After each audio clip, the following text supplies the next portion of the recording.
Hello hello भाई, स्वागत है आपका आज के नए वीडियो में। आज हम लोग पढ़ने जा रहे हैं एक और इम्पोर्टेंट टॉपिक आपके पीएसए के पॉइंट ऑफ व्यू से, जो कि है सह अपराधी कौन है। बहुत ज्यादा इंपॉर्टेंट टॉपिक्स पढ़ेंगे, ज्यादा इसमें नहीं पढ़ेंगे। ज्यादा पढ़ोगे तो जो है कंफ्यूज जाओगे, क्योंकि बीएसए में इतना बड़ा एविडेंस है नहीं जितना आप बनाए हुए हो।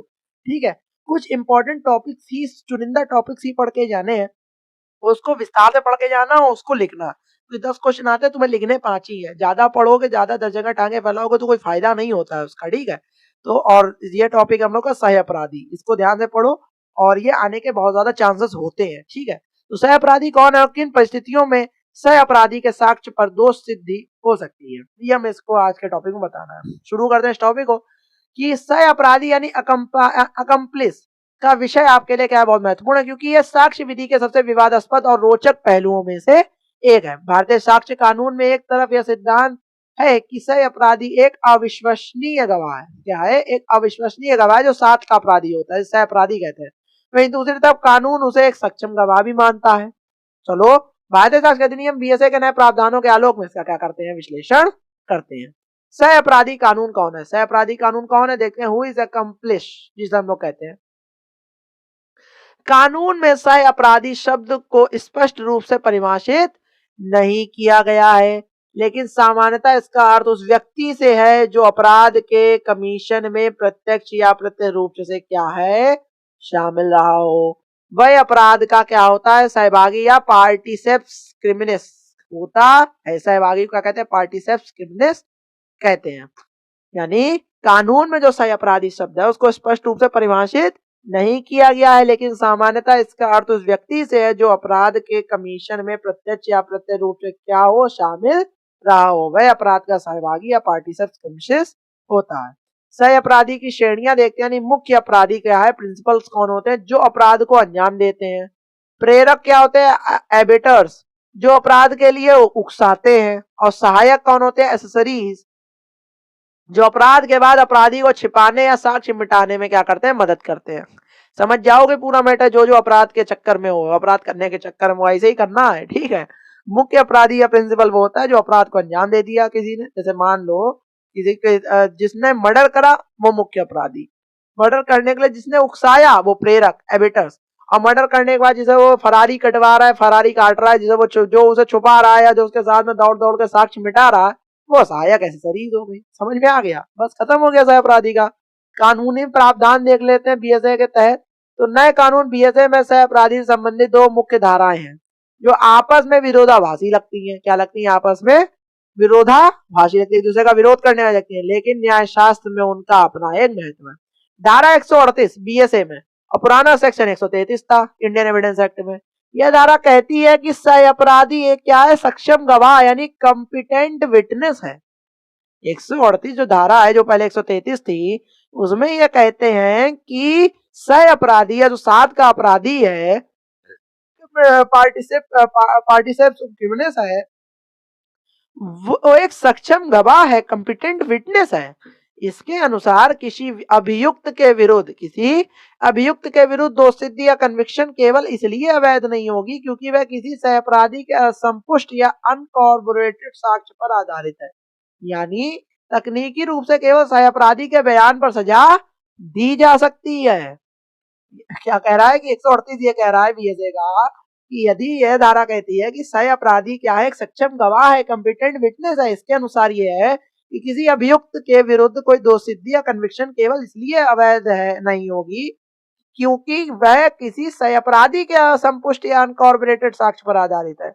यानी तकनीकी रूप से केवल सह अपराधी के बयान पर भी सजा सुनाई जा सकती है। ठीक है, समझ में आ गया? जो साथ का अपराधी होता है, इसलिए कहते हैं अपराध करो अकेले करो। ठीक है, भला करो ही क्यों। धारा 119 क्या कह रही है? धारा 119 या दृष्टांत जो बी है,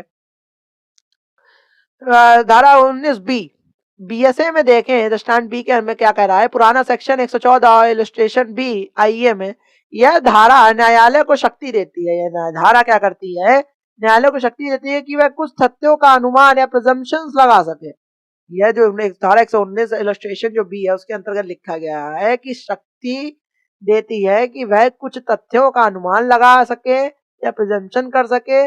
इसका दृष्टांत भी कहता है कि न्यायालय यह उपधारणा कर सकेगा कि सह अपराधी विश्वास के योग्य नहीं है, जब तक कि तात्विक विशिष्टियों या मटेरियल पार्टिकुलर्स में उसके साक्ष्य की पुष्टि ना हो जाए।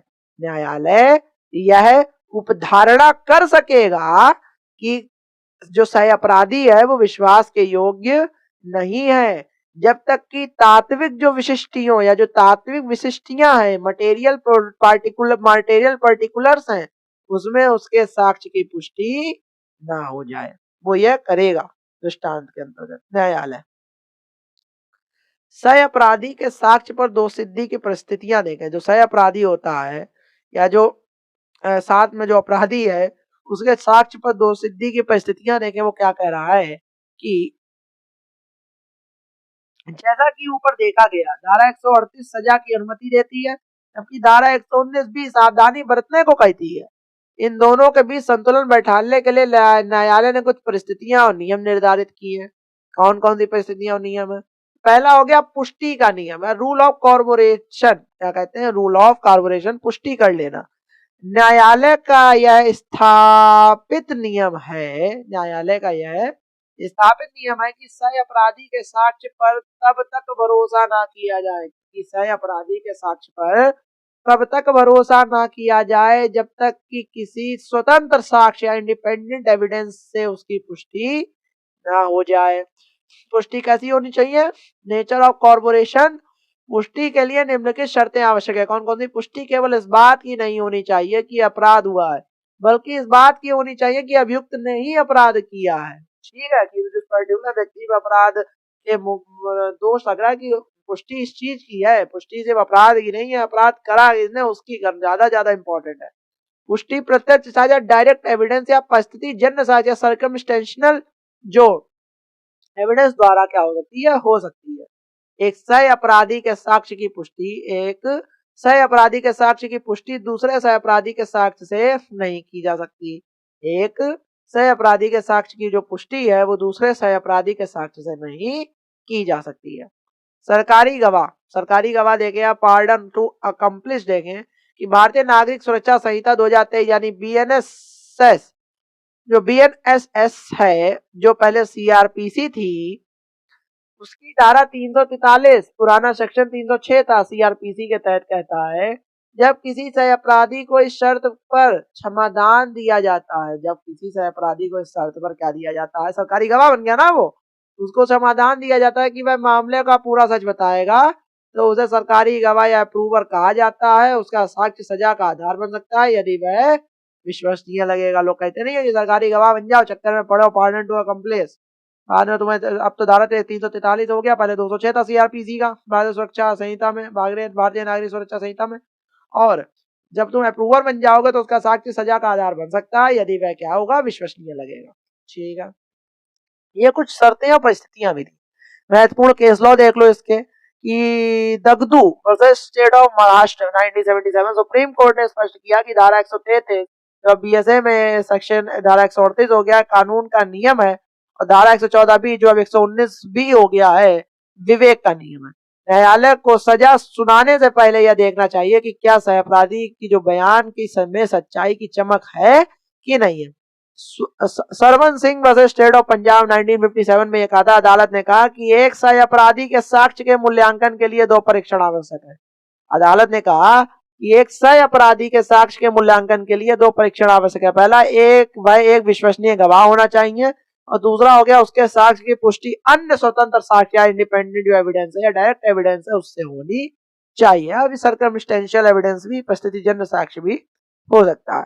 फिर Ravinder Singh versus state of Haryana देखते हैं 1975 का। इस मामले में कोर्ट ने कहा कि सह अपराधी का साक्ष्य एक कमजोर साक्ष्य है। सह अपराधी का जो साक्ष्य है वो क्या है? एक कमजोर साक्ष्य है, क्योंकि वह अपनी गर्दन बचाने के लिए क्या हो सकता है? झूठ बोल सकता है। इस मामले में कोर्ट ने कहा कि सह अपराधी का साक्ष्य है वो एक कमजोर साक्ष्य है, क्योंकि वह अपनी गर्दन बचाने के लिए झूठ बोल सकता है, इसलिए बिना पुष्टि के सजा देना क्या होता है? जोखिम भरा हो सकता है। बीएसए 2023, बीएसए 2023 की तो 2000 बीएसए 2023 और न्याय का नया दृष्टिकोण, इसके अंतर्गत क्या कह रहा है कि भारतीय साक्ष्य अधिनियम 2023 में सह अपराधी के साक्ष्य भारतीय साक्ष्य अधिनियम 2023 में जो सह अपराधी के साक्ष्य की जो स्वीकार्यता को बनाए रखा गया है, क्योंकि गंभीर संगठित अपराधों यानी ऑर्गेनाइज्ड क्राइम्स में अक्सर अंदरूनी गवाह के बिना सजा दिलाना क्या होता है, असंभव होता है। संगठित अपराध देख लो, बीएनएस सेक्शन 111 देख लो।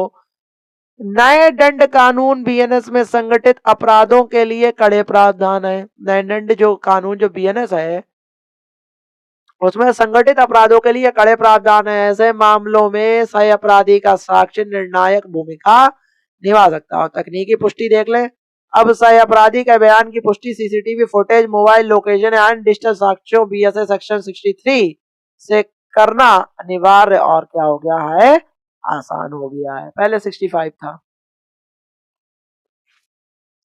एंड आखिरी में निष्कर्ष ये कह रहा है कि निष्कर्षता बोल सकते हैं, एक सह अपराधी का साक्ष्य कानूनी रूप से धारा 138 बीएसए के तहत सजा का आधार बन सकता है, लेकिन धारा 119 बीएसए के विवेकपूर्ण नियम के कारण न्यायालय बिना स्वतंत्र पुष्टि के ऐसा करने से बचते हैं।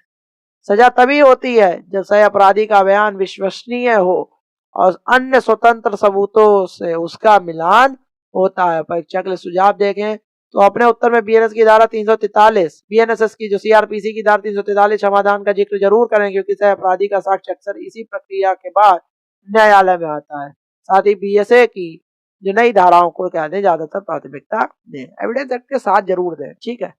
और यहाँ पे हम लोग का ये टॉपिक समाप्त हो गया। मेरे हिसाब से आपको समझ में आ गया होगा, और नहीं समझ में आया तो आपको पता है आपको क्या करना है। 1.5x की स्पीड लॉग तो वो वीडियो को देखना, आपको बहुत अच्छे समझ में आ जाएगा। ऐसे वीडियोस आते रहेंगे आपके लिए। तब तक के लिए जय हिंद, जय भारत।